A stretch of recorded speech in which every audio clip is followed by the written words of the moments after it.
Hey guys, good evening. मैं आपका दोस्त एनपी आपका यूट्यूब चैनल पर आपका स्वागत करता हूं।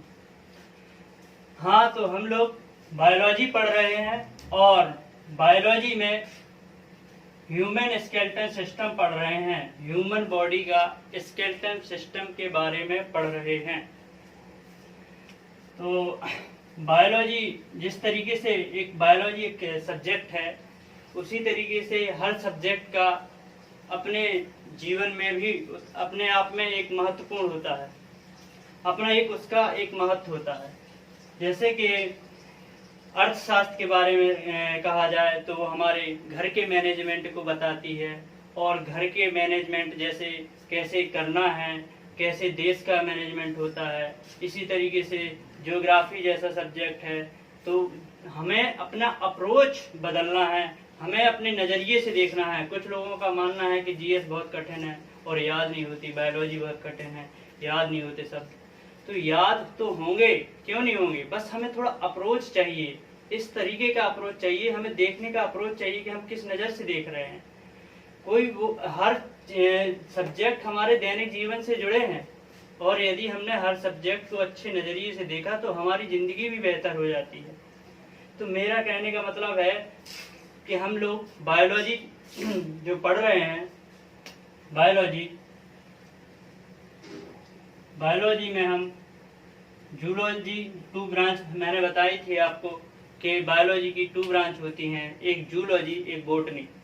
बोटनी मतलब प्लांट का अध्ययन, जिसमें हम पौधों का अध्ययन करते हैं, और जूलॉजी मतलब एनिमल का अध्ययन। अब एनिमल में हम ह्यूमन बॉडी के बारे में पढ़ रहे हैं कि ह्यूमन बॉडी का स्केलेटन सिस्टम अर्थात कंकाल तंत्र क्या होता है, कैसी संरचना होती है, उसमें हमारे soft organ heart, kidney, brain, eyes, year किस तरीके से पोजीशन पे मतलब किस तरीके से स्थित हैं।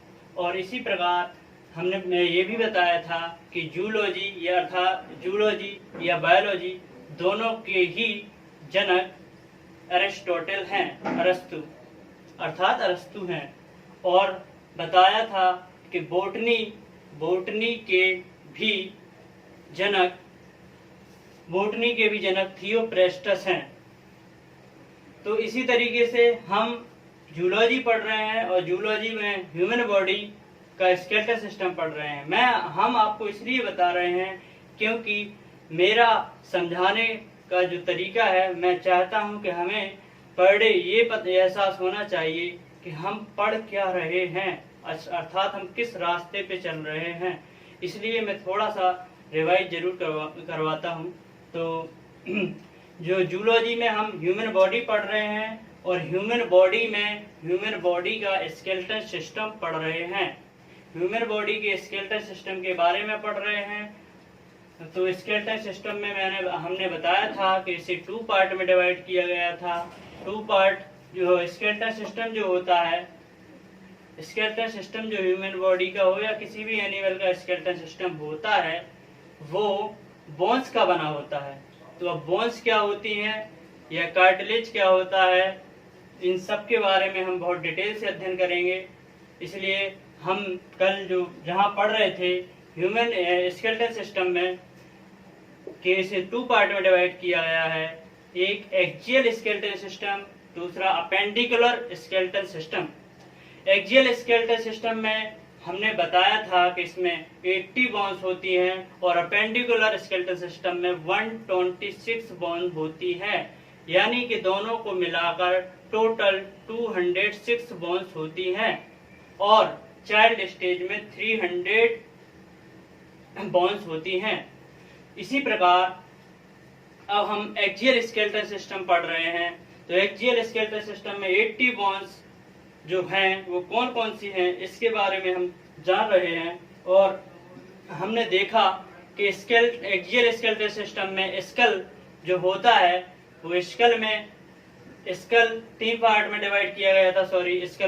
एक्सियल स्केलेटन सिस्टम को 3 पार्ट में डिवाइड किया गया था। एक्सियल स्केलेटन सिस्टम में 3 पार्ट स्कल था, वर्टिब्रल कॉलम था जिसे हम बैकबोन भी कहते हैं, और रिब्स थी। अब हम एक्सियल स्केलेटन सिस्टम में स्कल को पढ़ रहे थे, कल हमने स्कल को भी पढ़ा। स्कल में देखा हमने कि किस तरीके से हमारी क्रेनियम, जहां हमारा ब्रेन सेफ रहता है, और इसके बाद हमारा फेस, जो हमारे एक निश्चित फेस को एक आकार प्रदान करता है, उसमें कौन कौन सी बोन्स होती हैं, और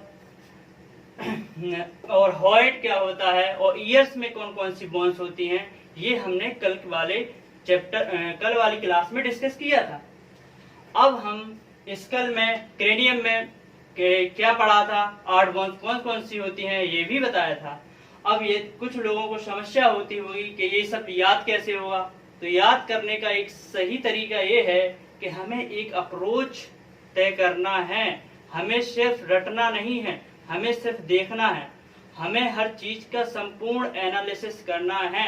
फिर आप किसी भी कंपटीशन की क्यों न तैयारी कर रहे हो, आपको वो अप्रोच जब तय हो जाएगा तो आपको बार बार उसे रटने की जरूरत नहीं पड़ेगी। मेरा मानना है कि मेरे हर वीडियो को आप रेगुलर यदि देखते हैं तो कंटिन्यू एक से ही देखें, फर्स्ट क्लास से सेकंड क्लास से थर्ड, तब आपको ज्यादा क्लियर होगा। और मैं चाहता हूं कि आपको एक एक क्लास में एक एक स्टेप, जैसे ही टॉपिक खत्म होते हैं तो मैं हर ऑप्शन, उसे टॉपिक से रिलेटेड हर ऑप्शनल क्वेश्चन को करवाऊंगा, और ये भी बताऊंगा साथ में कि ये कौन से कंपटीशन में, कौन से एग्जाम में ये क्वेश्चन पूछे गए थे।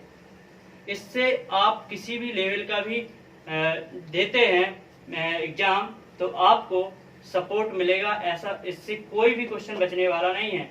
हाँ, हम एक्सियल स्केलेटल सिस्टम में स्कल के बारे में पढ़ रहे थे, जिसमें 29 बोन्स होती हैं। तो हम जहाँ क्रेनियम की बात कर रहे थे, क्रेनियम में हमारी 8 बोन्स होती हैं। 8 बोन्स कौन कौन सी होती हैं, ये बहुत ही आसान तरीके से मैं बताने का प्रयास करूंगा, आप समझिएगा और प्रैक्टिकल महसूस भी कीजिएगा। पहली बोन्स फ्रंटल बोन्स। फ्रंटल मतलब ये माथा, जिसे हम माथा कहते हैं, ये फ्रंटल बोन्स हुआ। याद करने का सही तरीका है, बस आपको एक अप्रोच से, सही नजरिए से देखने का तरीका है। फ्रंट पे है तो फ्रंटल हो गया, फ्रंटल बोन्स हुआ। इसके बाद हमारा पैराइटल बोन्स हुआ। पैराइटल बोन्स 2 होती हैं। इस तरीके से खोपड़ी, इस तरीके से हमारी खोपड़ी, इस तरीके से अटैचमेंट है। तो एक इस साइड पैराइटल हुआ, एक इस साइड हुआ, 2 हो गया। तीसरा मतलब चौथी बोन्स हमारी ऑक्सीपिटल होती है, अर्थात हमारे संपूर्ण मस्तिष्क में जो ऊपर वाला एरिया है, एक फ्रंटल हुआ, जस्ट पीछे ऑक्सीपिटल हुआ, और ये पैराइटल हुआ। पैराइटल जो इस तरीके से ज्वाइंट है, जो अलग, एक पैराइटल ये हुआ, एक, यानी कि 4 बोन्स हो गए हमारी। 4 बोन्स के बाद ये जो हमारा कान वाला एरिया है, जहाँ स्थित हमारा ईयर स्थित है, वो टेम्पोरल रीजन है। जब इस साइड है तो इस साइड भी होगा, यानी कि 4 बोन्स ये हुई और ये 2 हुई तो 6 हुई। अब बची 2 बोन्स। 2 बोन्स कौन कौन सी हैं उनको भी हम समझते हैं। तो वो 2 बोन्स हैं, एक थायमाइड हुआ। अब हम सोचेंगे कि हम फेस पे क्यों बता रहे हैं, वो हमारे इस वाले एरिया में है। अभी फेस नहीं है, ये फेस वाली बोन्स नहीं है, हमारी क्रेनियम में ही है, लेकिन ये कहाँ है ये समझने का प्रयास करें। अंदर वाली बोन्स है, अर्थात इसके अंदर, जस्ट इसके अंदर 3D मॉडल में सोचने का प्रयास करें। इसके अंदर जो बोन्स हैं वो थायमाइड और स्फेनॉइड है। स्फेनॉइड, थायमाइड। अब याद हो गई होंगी आपको, frontal, parietal, occipital, temporal, sphenoid और थायमाइड। स्फेनॉइड और थायमाइड आसपास होती हैं। ये इधर वाले रीजन में नहीं, ये फेस है, इसकी जस्ट अंदर वाली बात कर रहे हैं हम। अब हम फेस वाला रीजन भी पढ़ेंगे। फेस वाले रीजन में भी हमने पढ़ा, ये टोटल 1 सेट हो गई क्रेनियम की। अब जो हमने फेस रीजन की भी पढ़ी थी, 14 बोन कौन कौन सी होती हैं, वो भी मैंने आपको बताया था कि फेस रीजन में भी कौन कौन सी ग्लैंड वो होती हैं। अब उसको कैसे रटना है, रटने की जरूरत है नहीं, समझने क्या है, सिर्फ एक अप्रोच तय करना है। हमारी आंख, जहाँ आंख से आंसू निकलते हैं, अर्थात जहाँ हमारा लैक्राइमल ग्लैंड स्थित होती है। अभी लैक्राइमल ग्लैंड कहाँ क्या होती है तो ये मैं आगे आपको ग्लैंड के बारे में पढ़ाऊंगा, तो बहुत डिटेल से बताऊंगा। अभी आप इतना समझ लीजिए, जहाँ से हमारे आंसू निकलते हैं, आप यहाँ थोड़ा सा टच करके भी महसूस कर सकते हैं, चेक कर सकते हैं कि किस तरीके से वहां बोन्स है या नहीं, ये हमारी लैक्राइमल बोन्स होती हैं। अब हम नोज की बात करेंगे तो नोज मतलब नेजल, नोज मतलब नेजल, नेजल 2 बोन्स होती हैं नेजल, इधर 2 बोन्स नेजल में होती हैं। इसी प्रकार 2 बोन्स नेजल में होती हैं और एक हमारी बोन्स जो सबसे बड़ी ये होती है उसे वोमर बोन्स कहते हैं, उसे वोमर बोन्स कहते हैं। और नेजल हुआ, 2 नेजल हुआ, एक पैलाटीन हुआ। अभी पैलाटीन क्या है? 2 लैक्राइमल हुआ, लैक्राइमल अर्थात जहां से आंसू निकलते हैं आंख में, 2 लैक्राइमल हुआ, 2 नेजल हुआ, 4 हुई। फिर उसके जस्ट नीचे आओगे इस वाले रीजन में, ये जो टच करते ही आपको नोज में महसूस होगा कि ये जो 2 बोन्स होती हैं वो पैलाटीन बोन्स होती हैं। कल मैंने आपको बहुत डिटेल से समझाया था इसके बारे में। इसके जस्ट नीचे जो हमारा ये वाला रीजन होता है, ये वाले रीजन में टर्बाइनल बोन्स होती हैं। इसी प्रकार अब कितनी बोन्स हुई? 2 हमारी बोन्स हुई लैक्राइमल, 2 नेजल, 2 पैलाटाइन और 2 हमारी हुई लैक्राइमल और नेजल और ये टर्बाइनल, 2 हमारी टर्बाइनल। तो कितना हुआ? 8 हुई बोन्स। और एक हमारी ये जो सबसे जो नेक जिससे आकार बनता है नेक का, सॉरी नोज का, ये वो बोन्स वोमर होती है, वो बोन्स वोमर होती है। हमारी बोन्स कितनी हो गई? 9 हो गई ना। अब 5 बची। 5 में एक मैंडेबल है, ये बियर्ड वाला एरिया मैंडेबल होता है। और मैंने ये भी बताया था कि ये जो एरिया होता है जहाँ चीक होते हैं वो जाइगोमेटिक बोन्स है। क्या बोलते हैं? जाइगोमेटिक बोन्स बोलते हैं, जाइगोमेटिक बोन्स बोलते हैं। उसके जस्ट नीचे वाली बोन्स को हम मैक्सला कहते हैं। आप इसे टच करके फील कर सकते हैं। तो इसी प्रकार से 2 मैक्सला हुई, 2 जाइगोमेटिक हुई और एक मैंडेबल हुई, तो 5 ये हो गई। और 9 मैंने ये भी बताया कि लैक्राइम नोज में 7 हुई और 2 आइज में हुई, तो 9 ये हो गई, यानी हमारी फेस में 14 हुई। और ईयर का भी मैंने कल बताया था कि सबसे बाहरी होती है मेलियस, इसकी मिड में होती है इंकस और इसके छोटी जो सबसे होती है वो स्टेपीज होती है। और बोन्स ह्यूमन बॉडी की पूरी संरचना में सबसे छोटी बोन्स स्टेपीज होती है। इससे क्वेश्चन बनते हैं एग्जाम में। अब हम फेस रीजन को भी पढ़ चुके, ईयर को भी पढ़ चुके थे और एक हॉइड बोन्स बताई थी जो मैंने नेक में बताई थी। अब हम इस क्या बोलते हैं कि स्कल में हमने जाना कि कहाँ कहाँ 29 बोन्स कौन कौन सी हैं। फेस रीजन में 14 हुई, क्रेनियम में 8 हुई और एक हॉइड हुई, तो 29 बोन्स हुई। 29 बोन्स हुई। अब हम चलते हैं स्कल को। जब हमने बताया था कि एक्सियल स्केलेटन सिस्टम को 3 पार्ट में डिवाइड किया गया था, एक स्कल था, दूसरा वर्टिब्रल कॉलम था और तीसरा रीजन रिब्स था। आज हम वर्टिब्रल कॉलम के बारे में पढ़ेंगे और रिब्स के बारे में भी पढ़ेंगे। वर्टिब्रल कॉलम मैंने बताया था आपको, जैसा कि हमारी बैकबोन होती है। बैकबोन का मतलब होता है हमारी नेक, हमारी नेक पे, सॉरी नेक नहीं, हमारी रीढ़ की हड्डी। बैकबोन मतलब रीढ़ की हड्डी जो यहाँ से यहाँ तक है। चाइल्ड स्टेज में 33 होती है, जबकि एडल्ट स्टेज में 26 होती हैं। तो जो 26 होती हैं वो 33 जो चाइल्ड स्टेज में होती हैं वो 26 कैसे होती हैं, मैं आपको वर्टिब्रल कॉलम में बहुत ही अच्छी तरीके से बताऊंगा। और रिब्स कौन कौन सी होती है वो भी डिस्क्राइब करूंगा। हम वर्टिब्रल कॉलम के बारे में बात करें तो हमारी सबसे पहले इसे भी 5 पार्ट में डिवाइड किया गया है, 4, 5। वो 5 पार्ट कौन कौन से हैं हमारे वर्टिब्रल रीजन में? एक होता है सर्विकल बॉन्ड्स।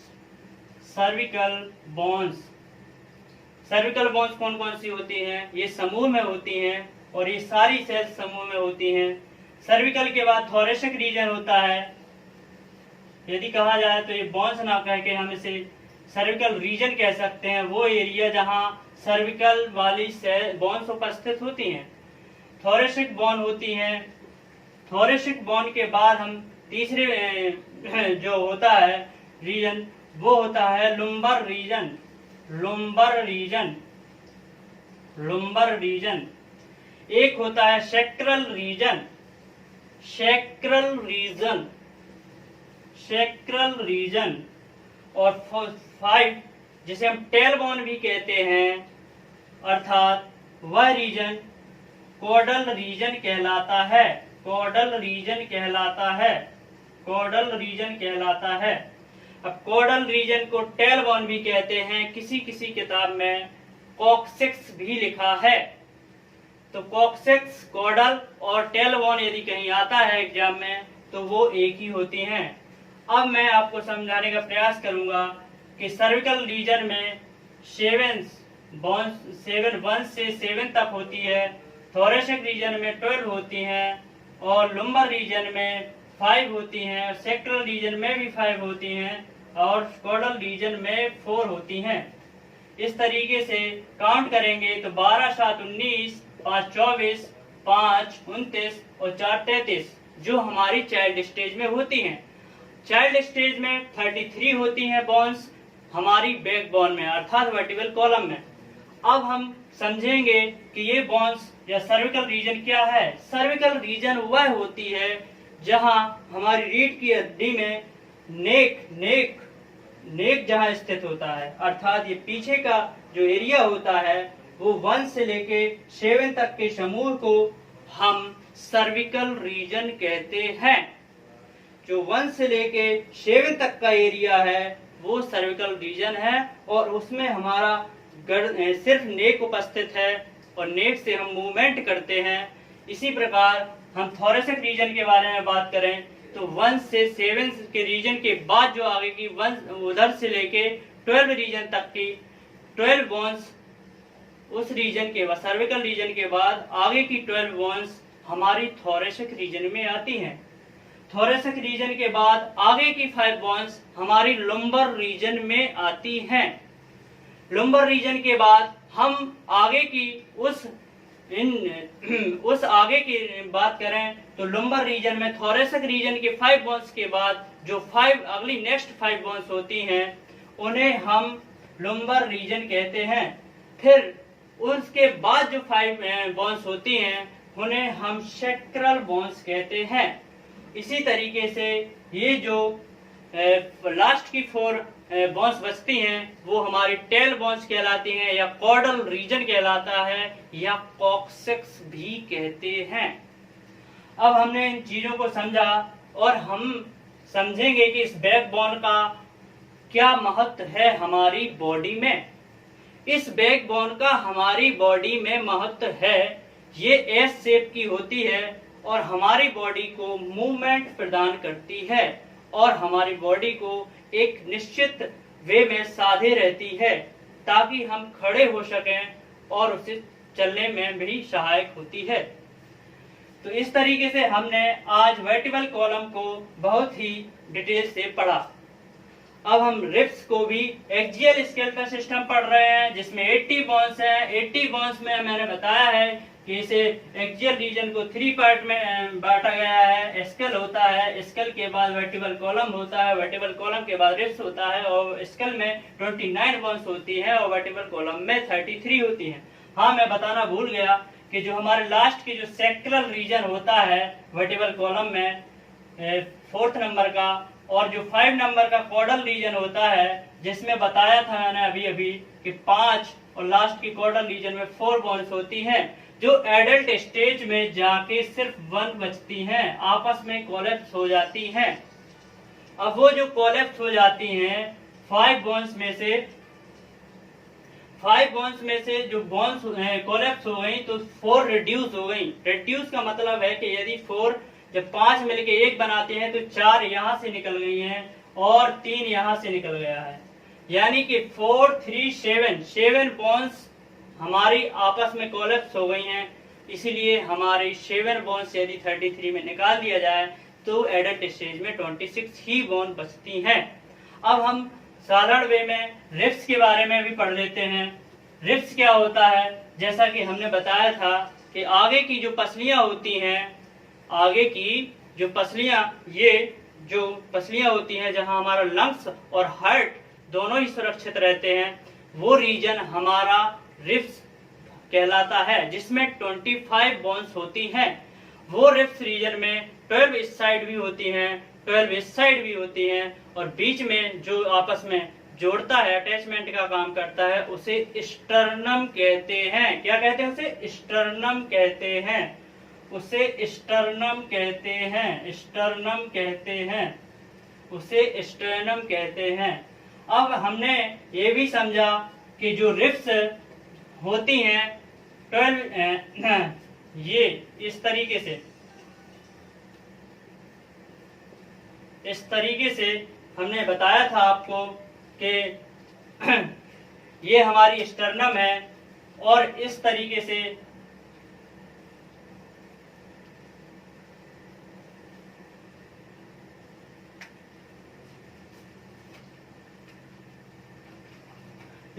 से हमारी रिब्स होती हैं,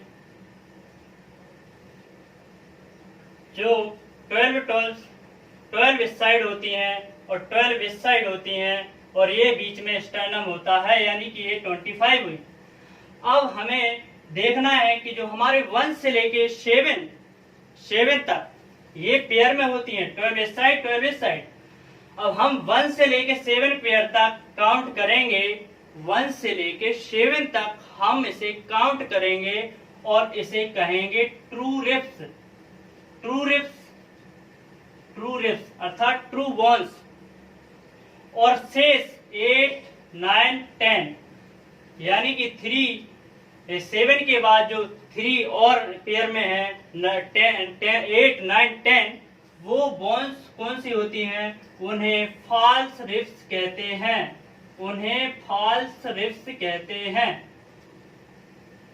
फॉल्स रिब्स कहते हैं। आगे की जो 12 लास्ट में जो बचती हैं 11 और 12, हम इन्हें फ्लोटिंग बोन्स कहते हैं या फ्लोटिंग रिब्स कहते हैं। फ्लोटिंग क्यों कहते हैं?